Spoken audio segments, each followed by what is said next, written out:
তো আমার অনেক চেনাশোনা জিজ্ঞাসা করেছিল যে তোদের ওখানে কিরকম খরচা হয় মাসে। তো আমি ভাবলাম যে একটা ভিডিও করে দিই, যারা জানো না তাদের জন্য সুবিধা, আর এটা তো কোনো ব্যাপার না বলাটা।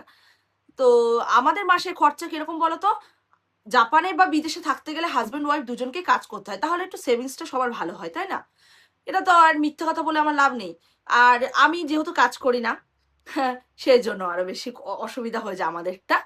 আমাদের ঘর ভাড়া কি বলতো, ওই ধরো ওই 4 মাং 4.5 মাং টাকা ঘর ভাড়া, 4.5 মাং 3,000 সামথিং, ঠিক আছে? আমি একবারে বলে যাচ্ছি, পরে আমি তোমাদের বলে দেবো যে মাসে আমাদের কিরকম খরচা ইন্ডিয়ান মানি, ঠিক আছে? আর ওই ধরো জল ভাড়া, জলের বিল আলাদা, তারপর গ্যাসের বিল আলাদা, তারপরে তোমার কারেন্টের বিল আলাদা, আবার ট্যাক্স, মানে ট্যাক্সটা শুনলে তো তোমাদের মানে অবাক হয়ে যাবে।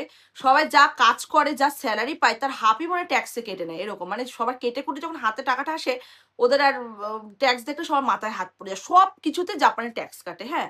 এইটা ট্যাক্সটা খুব বেশি জাপানে, অন্যান্য কান্ট্রিতে আমি জানি না কিরকম। এর জন্য না মানে সবার যা স্যালারিটা পায় মোটামুটি ভালো পায়, জানো তো, ট্যাক্সে এতটা কেটে নেয় না, একটু অসুবিধাই হয়ে যায় সবার।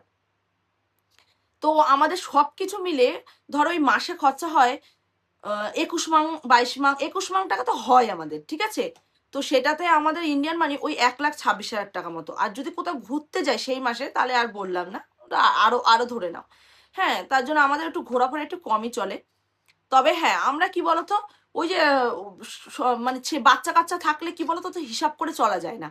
ওই সবকিছু ওই ধরো আমার বলো আমার ছেলের বলো, মানে সবকিছু আমাদের পরিপূর্ণ মোটামুটি থাকে, ওই কিপটামি করে চলতে পারি না। কারণ আমি আবার একটুখানি না, ওই কিপটামি জিনিসটা স্বভাবটা আবার নেই, হ্যাঁ। যারা জানে, যারা চেনে আমার ফ্যামিলির লোকজন, তারা আমি জানে, হ্যাঁ। আমি ওই কিপটামি না, আমি যখন বিয়ের আগেও তাই, বিয়ের পরেও তাই, ঠিক আছে? আর হচ্ছে সেটা, আর এখানে এসে আমার সেই শহরটা চেঞ্জ হয়নি, হ্যাঁ, যে 2 টাকা সেভিংস করে এটা ই করে এটা হয় না, আমার কাছে পসিবল হয় না, হ্যাঁ। তো এই হচ্ছে আমাদের খরচা মাস, মানে যতটা তোমরা ভাবো না যে বিশাল ইনকাম বিশাল ইনকাম, কিন্তু যখন না হিসাব করে মাসে বসবে না টাকাটা নিয়ে, তখন মনে হবে যে এটা কিছুই না একটা বিদেশের কান্ট্রিতে থাকতে গেলে, না।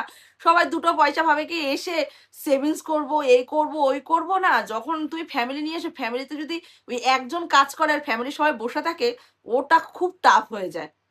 তো যাই, যেটা সত্যি সেটাই তোমাদের সাথে শেয়ার করলাম। তোমরা জানো যে আমি অত মানে মিথ্যে কথা বলতে পারি না, আর অত ঘুরিয়ে পেঁচিয়ে কথা বলতে পারি না, আমি এরকমই। তো কেমন লাগলো জানিও। আর তোমরা সবাই ভালো থেকো, টাটা।